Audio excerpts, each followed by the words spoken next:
തിരുവനന്തപുരം കോർപ്പറേഷനിലെ പദ്ധതി നടത്തിപ്പിൽ അഴിമതി ആരോപിച്ച് ബി.ജെ.പി. അഴിമതി അന്വേഷിക്കണമെന്നാവശ്യപ്പെട്ട് കേന്ദ്ര സർക്കാരിന് പരാതി നൽകിയതായി ബി.ജെ.പി. സംസ്ഥാന അധ്യക്ഷൻ രാജീവ് ചന്ദ്രശേഖർ അറിയിച്ചു.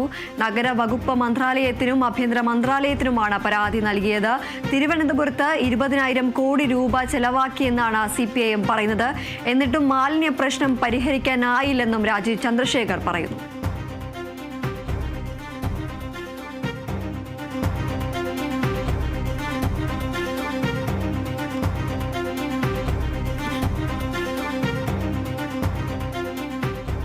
ഈ 10 കൊല്ലത്തിൽ തിരുവനന്തപുരം കോർപ്പറേഷനിൽ നഗരത്തിന്റെ വികസനത്തിന്റെ പേരിലും ജനങ്ങളുടെ പ്രശ്നങ്ങൾ പരിഹരിക്കുന്ന പേരിലും ഈ CPM ഭരണം 20,000 കോടി അപ്രോക്സിമേറ്റ്ലി കാശി ചെലവാക്കി.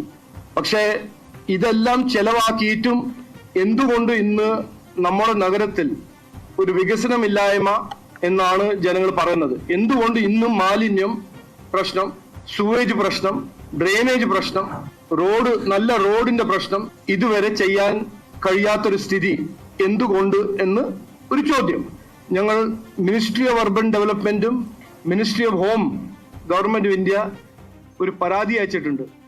ഇവിടെ നടന്ന ഈ പദ്ധതികൾ, ഇവിടെ നടപ്പിലാക്കിയ പദ്ധതികളുടെ അഴിമതി അന്വേഷിക്കണം, ഒരു സെൻട്രൽ ഗവൺമെന്റ് ഏജൻസി അന്വേഷിക്കണമെന്ന് ഞങ്ങളുടെ ഒരു അഭ്യർത്ഥനയായിട്ട് ഇന്നലെ ആ ഒരു പരാതി പോയിട്ടുണ്ട്. തിരുവനന്തപുരം കോർപ്പറേഷനിലെ പദ്ധതി നടത്തിപ്പിൽ അഴിമതി ആരോപിച്ച് ബി.ജെ.പി. അഴിമതി അന്വേഷിക്കണമെന്നാവശ്യപ്പെട്ട് കേന്ദ്ര സർക്കാരിന് പരാതി നൽകിയതായി ബി.ജെ.പി. സംസ്ഥാന അധ്യക്ഷൻ രാജീവ് ചന്ദ്രശേഖർ അറിയിച്ചിരിക്കുകയാണ്. നഗരവകുപ്പ് മന്ത്രാലയത്തിനും ആഭ്യന്തര മന്ത്രാലയത്തിനുമാണ് പരാതി നൽകിയിരിക്കുന്നത്. തിരുവനന്തപുരത്ത് 20,000 കോടി രൂപ ചെലവാക്കിയെന്നാണ് CPIM പറയുന്നത്. എന്നിട്ടും മാലിന്യ പ്രശ്നം പരിഹരിക്കാനായില്ലെന്നും രാജീവ് ചന്ദ്രശേഖർ പറഞ്ഞു.